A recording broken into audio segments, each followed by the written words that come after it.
బయటకు ఎట్లా తీసుకురావాలనే ఆలోచన చేస్తారే తప్ప బీజేపీతో ఏ రకంగా కూడా వాళ్ళు కొల్లుడు అయినట్టుగా చిన్న ఎవిడెన్స్ కూడా బయటికి రాలేదు. వాళ్ళు కలిసినట్టుగా ఫొటోస్ లేవు. కలిసినప్పుడు ఉన్న వాళ్ళు ఎవరు కూడా వాళ్ళు కలిసినప్పుడు మేము చూసాము, లేదా వాళ్ళు ప్రపోజల్ పెట్టారు, పైనుంచి ఆరోపణలన్నిటిని కూడా వాళ్ళు ఖండించారు. అవసరమైతే ఆమె కూడా చెప్పింది జైల్లో ఉంటాను కానీ నేను నా కోసం పార్టీ పరువులు తాకట్టు పెట్టడానికి నేను సిద్ధపడను అని చెప్పి కవిత గారు కూడా చెప్పారు. సో అట్లాంటిది ఏం జరగదు. ఒకవేళ అటువంటి లోపాయికారి ఒప్పందాలు ఉంటే కేటీఆర్ గారిని వాళ్ళు అరెస్ట్ చేయడానికి, విచారణ పిలవడానికి ఈడీ ప్రయత్నం చేయదు, అసలు కేసు కూడా పెట్టకపోయేవాళ్ళు. కాబట్టి ఈ సందర్భంగానైనా జనానికి తేటతెల్లం అవుతుంది. కేటీఆర్ కుమ్మక్కు కాలేదు, బీజేపీకి అప్పుడెట్లున్నారో ఇప్పుడు కూడా దూరంగానే ఉన్నారు అనే అంశం జనం దృష్టికి రావడానికి ఇది ఒక సందర్భం. తన మీద పెట్టిన ఏసీబీ కేసుల్ని కొట్టివేయాలని కేటీఆర్ క్వాష్ పిటిషన్ వేశారు. దాని మీద హైకోర్టు విచారణ జరిపి ఈ నెల 31వ తేదీ వరకు ఆయన్ని అరెస్ట్ చేయడానికి వీల్లేదని ఆదేశాలు ఇచ్చింది. అయితే ఆ తర్వాత ఏం జరగచ్చు? ఇంకొక వైపు చూసినప్పుడు కేటీఆర్ పాదయాత్ర చేయబోతున్నట్టు కూడా తెలుస్తోంది సార్. మళ్ళీ ఇప్పుడు ఈడీ ఎంట్రీతో మళ్ళీ ఉచ్చు బిగుస్తుందంటారా ఆయనకి?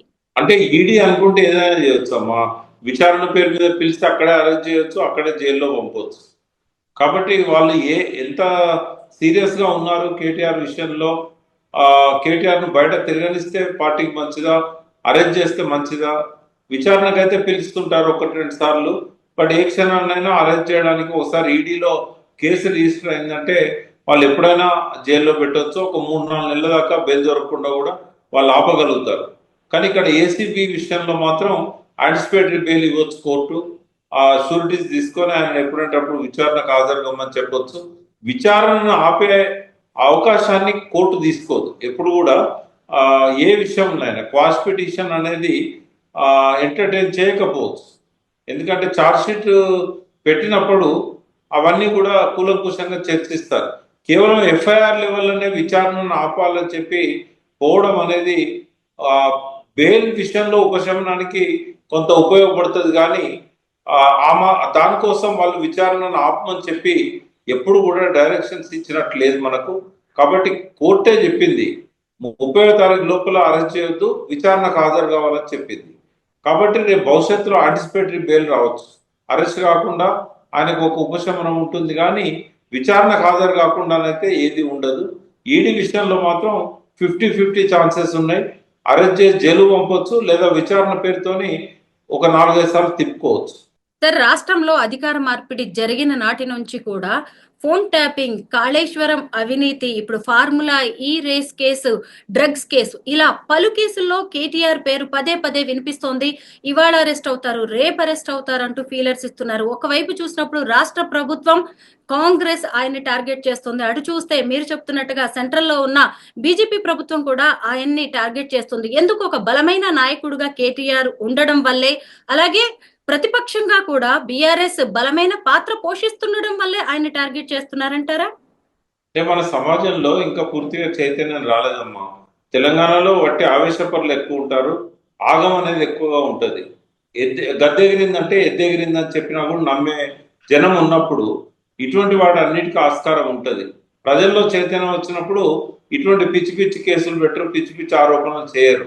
ఈ ప్రజల్లో అటువంటి చైతన్యం రావడానికి ఈ రాజకీయ పార్టీలు ఏనాడు కూడా పెద్ద పట్టించుకున్న దాఖలాలు లేవు. ప్రజల చైతన్యం సరిగా లేదు కాబట్టి, సోషల్ మీడియాలో వచ్చే అబద్ధాలను నమ్ముతున్నారు కాబట్టి వాళ్ళు ఈ రకమైన కేసులు పెడతా ఉంటారు. ఇక్కడ ఒకటి నేను చెప్పదలుచుకున్నా, ఇప్పుడు 10 ఏళ్ల నుంచి బీజేపీ ప్రభుత్వం కేంద్రంలో ఉంది, 11 ఏళ్ళు.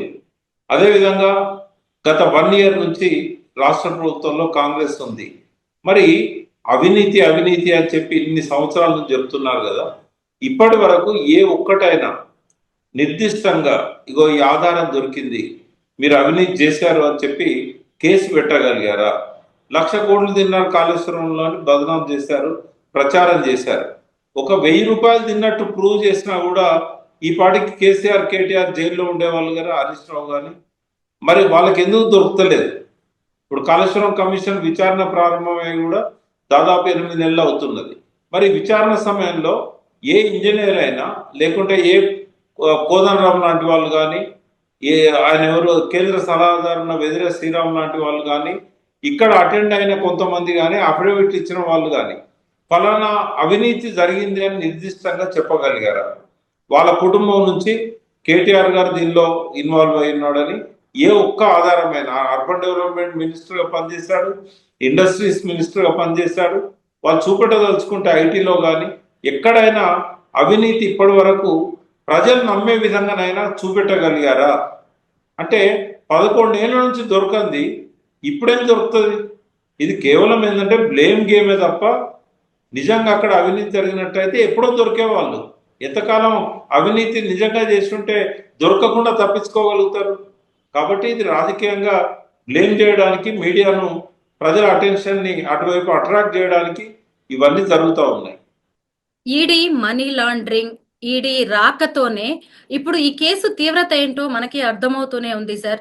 ఇప్పటికే కవిత ఢిల్లీ లిక్కర్ స్కామ్ లో బెయిల్ మీద బయట ఉన్నారు. ఒకవేళ కేటీఆర్ కూడా జైలుకి వెళ్లాల్సి వస్తే కేసీఆర్ పరిస్థితి ఏంటి? ఎందుకంటే 2 సార్లు ముఖ్యమంత్రిగా ఉన్న వ్యక్తి కొడుకు కూతురు ఇలా జైలు పాలు అయితే బీఆర్ఎస్ ప్రతిష్ట ఏమైనా మసకబారే ఛాన్స్ ఉందంటారా?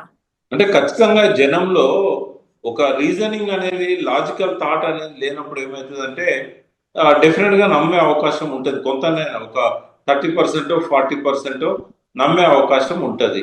అది కొంత ఆ మేరకు ఏంటంటే అది బీఆర్ఎస్ కి నష్టమే, అది డెఫినెట్ గా. కానీ కేసీఆర్ టీఆర్ఎస్ స్టార్ట్ చేసినాడు, కవిత కేటీఆర్ ఉంటుందని స్టార్ట్ చేయలేదు. వాళ్ళని రావద్దన్నాడు, ఇందులో పార్టిసిపేట్ చేయొద్దని కూడా అన్నాడు. సరే, అనుకోకుండా వాళ్ళకు ఆ ఉత్సాహం వచ్చింది, ఉద్యమ కాలంలోనే వచ్చారు. అధికారంలో ఉన్నప్పుడు కాకుండా ఉద్యమంలో భాగం పంచుకుంటామని వచ్చారు.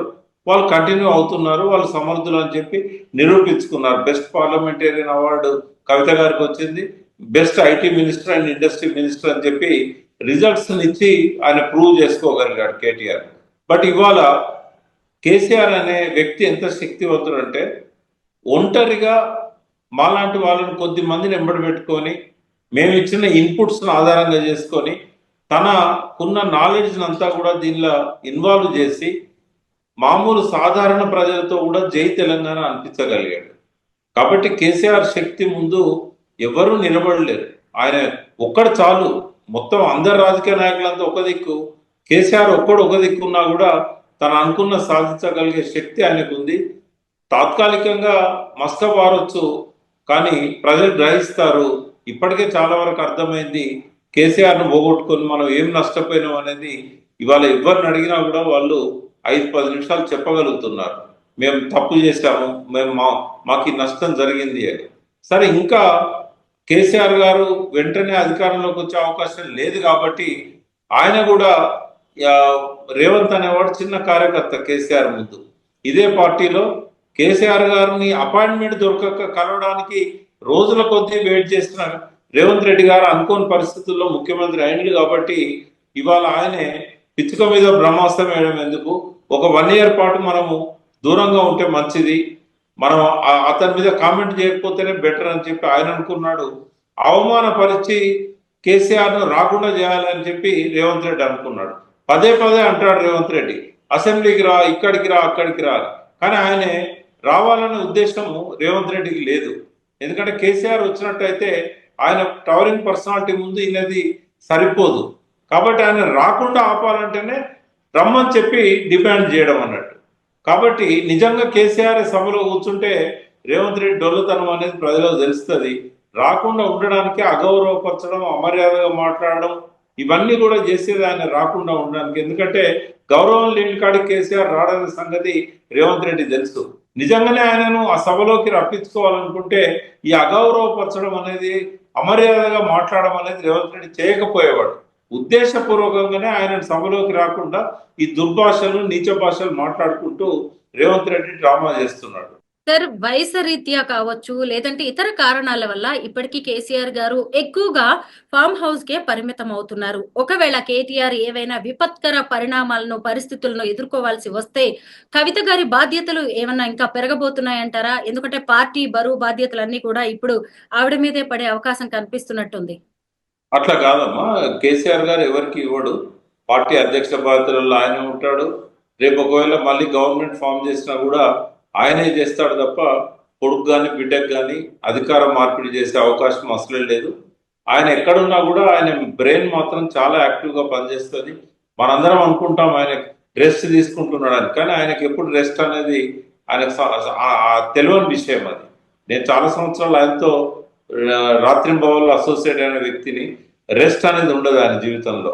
ఆయన ఫ్యామిలీ మెంబర్స్ తో కూడా ఒక గంట సేపు సంతోషంగా ఎప్పుడు గడిపిన దాఖలాలు కనబడవు మనకు. అధికారంలో ఉన్న 10 ఏళ్లలో కానీ, అంతకుముందు 14 ఏళ్లలో కానీ ఆయన మైండ్ ఎప్పుడు రెస్ట్ తీసుకోదు. ఆయనే ప్రశాంతంగా ఉన్నాడు అని అంటే ఒక తుఫాన్ ఏదో రాబోతుందని మనం అర్థం చేసుకోవాలి. తనను తను రిజోనేట్ చేసుకోవడానికి ఈ కాలాన్ని ఆయన ఉపయోగించుకుంటున్నాడు. ఆరోగ్యం బాగుంది. అదేవిధంగా ఆ మైండ్లో కూడా ఆయనకు 10 ఏళ్ల ఫ్యూచర్ ప్లాన్ ఉంటుంది ఎప్పుడు. కాబట్టి మనం తక్కువ అంచనా వేయడానికి లేదు. మళ్ళీ కేసీఆర్ ముఖ్యమంత్రి కావడానికి కావాల్సిన అన్ని రకాల ఏర్పాట్లను ఆయన ఇప్పటికే మైండ్లో చేసుకొని ఉంటాడు. కొంతకాలం వేచి చూస్తాడు తప్ప ఆయన అనుకున్న పద్ధతిలోనే పార్టీని నడిపించడానికి రాబోయే 1-2 నెలల్లోనే అన్ని రకాల సన్నాహాలతోని ఆయన మళ్ళీ ప్రజల ముందుకు వస్తాడు. మొత్తం మీద కేటీఆర్ గారి